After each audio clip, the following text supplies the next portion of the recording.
Tuition से आते ही सिया सीधा अपने कमरे में चली जाती है। अब बेड पर बैठकर रोने लगती है कि तभी कमरे में सिया की माँ सविता ये कहते हुए दाखिल होती है, क्या बात है सिया, आज तेरे चेहरे पर यह मायूसी। कहते कहते उनकी नज़र सिया पर जाती है जो घुटने पर सिर रखकर सुबक रही थी। सिर पर हाथ फेरते हुए सविता जी कहती है, क्या हो गया मेरा बच्चा, रो क्यों रही है, किसी ने कुछ कहा क्या। फिर अपनी साड़ी के पल्लू से सिया के आंसू पोंछते हुए चुप कराती है।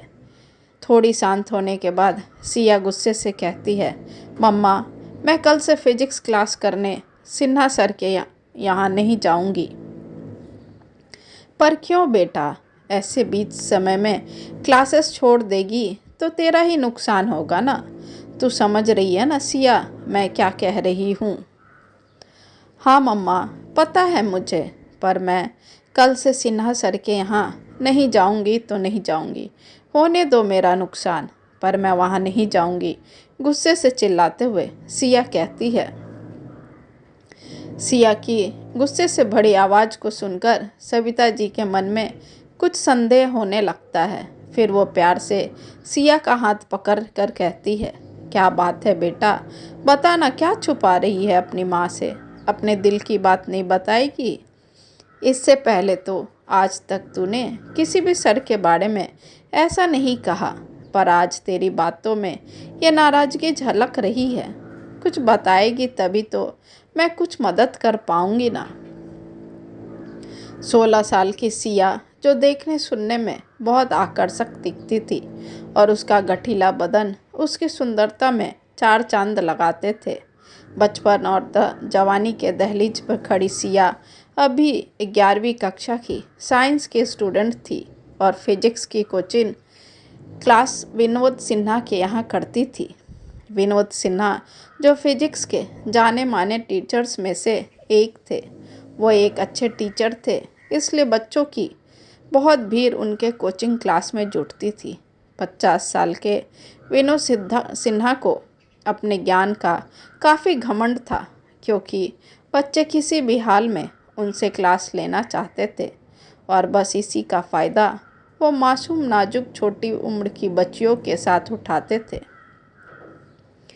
अगर कोई अच्छी लड़की विनोद सिन्हा के कोचिंग क्लास में आ जाती तो विनोद सिन्हा उस पर विशेष ध्यान रखते ताकि उस लड़की का फ़ायदा उठा सके। सिया को इसके बारे में कुछ पता नहीं था, क्योंकि ऐसी बातें अक्सर लड़कियां बदनामी के डर से छुपा लेती हैं। सिया भी विनोद सिन्हा का बड़ा नाम सुनकर वहाँ एडमिशन ले लेती है। ऐसे तो ग्रुप में टोटल 10 लड़के लड़कियां थी जो वहाँ पढ़ती थी।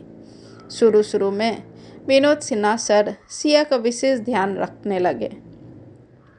उसे बार बार प्रॉब्लम के बारे में पूछते रहते और कहते, कोई प्रॉब्लम हो पढ़ाई के दौरान तो बताना, मैं एक्स्ट्रा क्लास में सॉल्व कर दूंगा।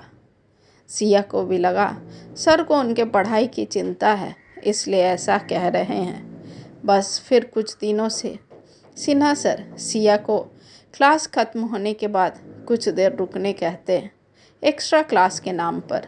उस क्लास के नाम पर अकेले में सिन्हा सर सिया के बदन को बहाने से छुआ करते थे और अजीब अजीब हरकतें करने लगते थे, जिसे सहन कर पाना सिया के लिए मुश्किल हो रहा था, जिसके कारण वो पूरे समय डरी सहमी सी रहती थी। कई बार तो सिया ने क्लास ही छोड़ दिया, पर 2 दिन पहले जब सिया के पापा सुमित ने सिया को डांटते हुए ये कहा कि सिन्हा सर का कॉल आया था, तुम कुछ दिनों से कोचिंग सेंटर नहीं जा रही हो। सिन्हा सर ने सुमित को बहुत आसानी से अपने पक्ष में कर लिया, ये कहकर कि अगर ऐसे ही रहा तो रिज़ल्ट ख़राब हो जाएगा, फिर मुझ पर ब्लेम मत कीजिएगा।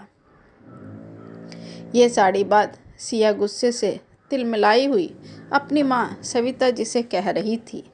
सिया की बात सुन सविता जी का खून खौल उठा। वो चाहती तो अभी जाकर अपने बच्ची के साथ हुए शोषण का तुरंत बदला ले सकती थी, पर वो ये कतई नहीं चाहती थी कि सिया को हर बार उसकी माँ की सहायता की आवश्यकता पड़े। इसलिए उन्होंने सिया को कहा कि कल तुम पूरे निडर निर्भीक मन से सिन्हा सर के यहाँ जाएगी और अपनी लड़ाई अपने दम पर जीत कर आएगी। अपने डर को अपनी ताकत बनाओ और उसे हथियार की तरह इस्तेमाल करो। आज के ज़माने में 10 तरीके हैं किसी के कुकर्म को उजागर करने के लिए। फिर सिया को उसका मोबाइल हाथ में थमाते हुए कहती है, यह है तुम्हारे डर पर जीत पाने का तरीका। कल तुम अपने मोबाइल पर सिन्हा सर के करतूत का वीडियो बना लेना और उसे वायरल कर देना। देखना कैसे उनका डर उनके चेहरे पर दिखता है। तब देखना मज़ा बेटा, पब्लिक कैसे उन्हें जूते मारती है। तब धरी की धरी रह जाएंगी उनकी डिग्रियां और उनका ज्ञान जिसका उन्हें घमंड है। सविता जी की बात सुन सिया के चेहरे पर आत्मविश्वास की रेखा खिंच जाती है। वो अगली सुबह पूरे आत्मविश्वास के साथ उठती है और तैयार होकर सिन्हा सर के क्लासेस में जाती है। सिया ठीक वैसा ही करती है जैसा सविता जी ने बताया था।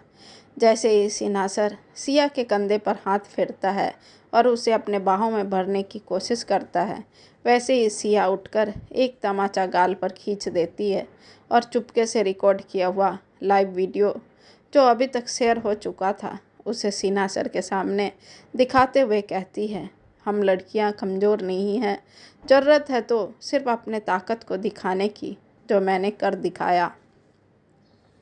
आप गुरु के नाम पर धब्बा हैं। आपने गुरु शिष्य के पवित्र बंधन को बदनाम कर दिया है। अब आपकी सज़ा यही है कि आप जिस ताकत के बल पर मासूम लड़कियों को अपना शिकार बनाते थे वो सिर्फ नाम की ही रह जाएगी, क्योंकि इस वीडियो को देखने के बाद कोई माता पिता अपनी बेटियों को यहाँ पढ़ने नहीं भेजेंगे। ऐसा कहकर सिया बड़े शान से अपना बैग उठाती है और बाहर निकल जाती है।